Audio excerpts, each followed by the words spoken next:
Hi everyone, welcome to another episode of Short Stories with Lola.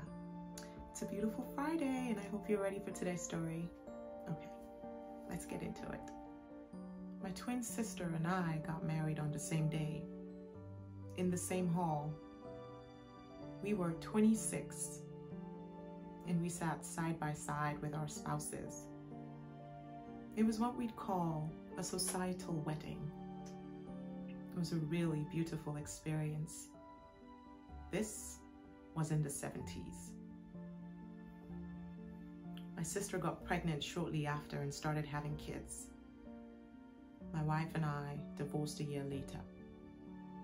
That didn't work out.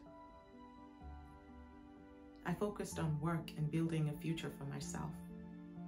I dated a few women along the line, but at some point, I started to crave a family. I desired children.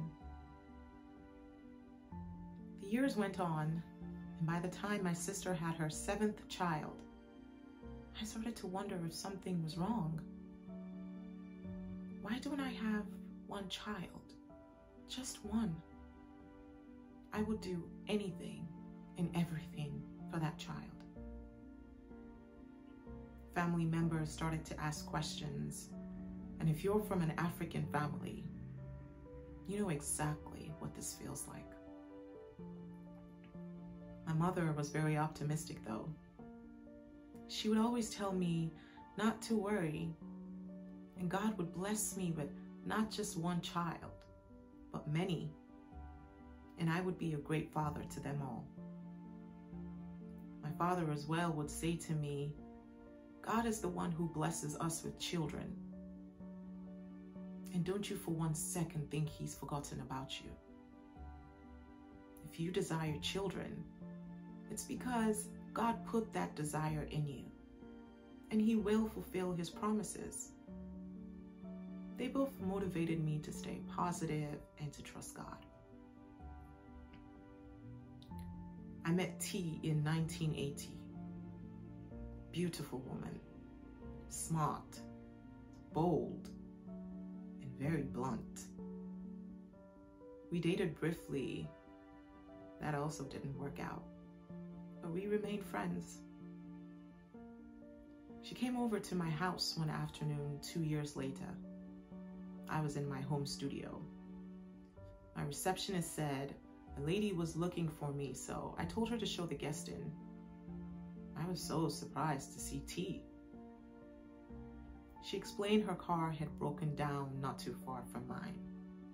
Her tire was out and she needed a jack to fix it. She remembered she had an ex around the corner, so she walked down to my place. We got talking, cracking jokes, and then I asked her out to dinner just to catch up, and she agreed to it. The next day we had dinner. One thing led to another, and if you guessed it, yes, we had sex.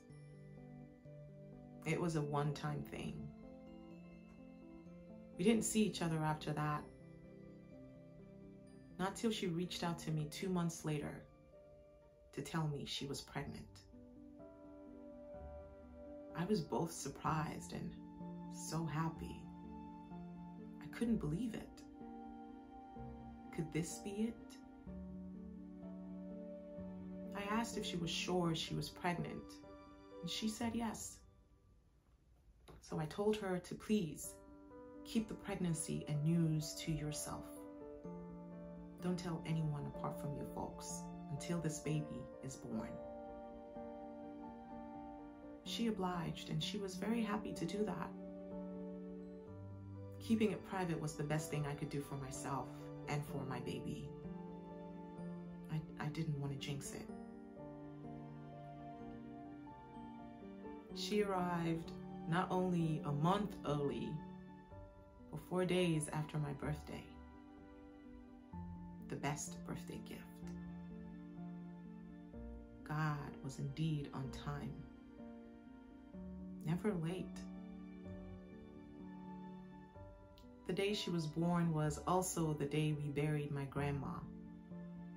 So the joke at home till today is that my grandmother didn't get to the bus stop before turning back. I went to see my mom when I left the hospital. She asked about some money we were to use to get some things for the burial. So I broke the news by telling her, I used the money to buy diapers for your granddaughter. She was so excited. The whole family was. Finally, he has a child. Otibimo. It was indeed a glorious day. The irony of my story is that my twin sister's last child is the same age as my first. They were born 2 weeks apart. My daughter came first. And I didn't have another child for another 24 years. But now I'm blessed with 4 beautiful children, evenly spread out. 2 boys and 2 girls.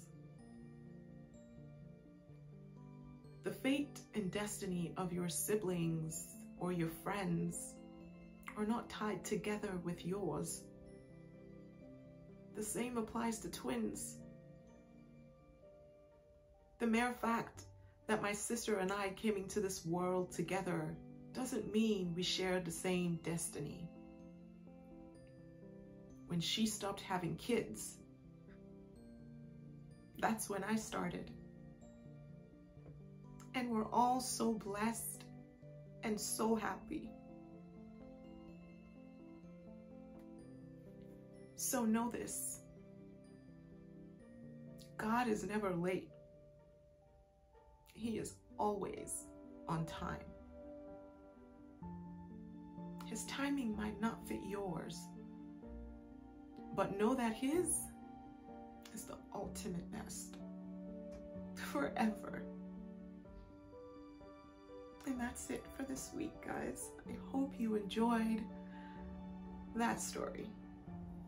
Let's continue the conversation below. Okay, stay beautiful, stay positive always, and remain blessed.